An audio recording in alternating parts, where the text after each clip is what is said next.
මේ වසරේ මේ අප්‍රේල් மே ஜூன் இந்த வருடத்தின் ஏப்ரல் மே ஜூன் காலப்பகுதியில் நாடளாவிய ரீதியில் டெங்கு தொற்று நிலைமை படிப்படியாக மிக வேகமாக பரவி வருகிறது.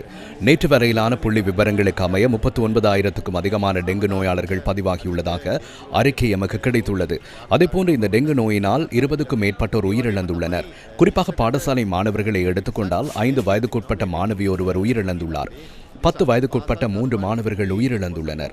மேலும் பல பாடசாலை மாணவர்களும் டெங்கு தொற்றினால் உயிரிழந்துள்ளனர். எனவே தற்போது டெங்கு நோய் பரவும் அபாயத்தை பார்த்தால் அது படிப்படியாக அதிகரித்து வருவதை நம்மால் உணர முடிகிறது. இதனால் பொது நிர்வாகம், மாகாண சபைகள் மற்றும் உள்ளூராட்சி அமைச்சு என்ற ரீதியில் ஏற்பட்டு வரும் இந்த ஆபத்தான சூழ்நிலையை ஏதேனும் ஒரு வழியில் மிக விரைவாக கட்டுப்படுத்த வேண்டும் என நாம் யோசித்தோம்.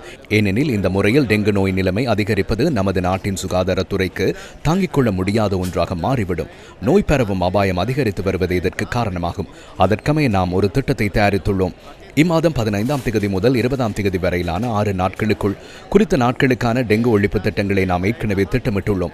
ஜூன் மாதம் 15, 16 மற்றும் 17 ஆகிய 3 நாட்களில் நாட்டின் அனைத்து பொது இடங்களையும் மையமாக கொண்டு டெங்கு ஒழிப்பு திட்டங்களை செயற்படுத்துவதற்கு நாங்கள் திட்டமிட்டுள்ளோம். ஜூன் 18ஆம் தேதி எமது நாட்டின் கல்வித்துறைக்கு சொந்தமான அரசு பாடசாலைகள், முன்பள்ளிகள், தனியார் பாடசாலைகள் உட்பட அந்தந்த பிரதேசங்களில் உள்ள அனைத்து கல்வி நிறுவனங்களிலும் மாணவர்கள் கல்வி கற்கும் அந்த இடங்களை அன்றைய தினம் முழுவதும் சுத்தப்படும் இந்த திட்டத்தின் கீழ் தீர்மானித்துள்ளோம். அதேபோன்று 2026 ஜூன் மாதம் 19ஆம் தேதி வெள்ளிக்கிழமை அன்று அரசு மற்றும் தனியார் நிறுவனங்களில் தூய்மைப்படுத்தும் பணிகளை மேற்கொள்வதற்கு எமது இந்த திட்டத்தின் கீழ் தீர்மானித்துள்ளோம்.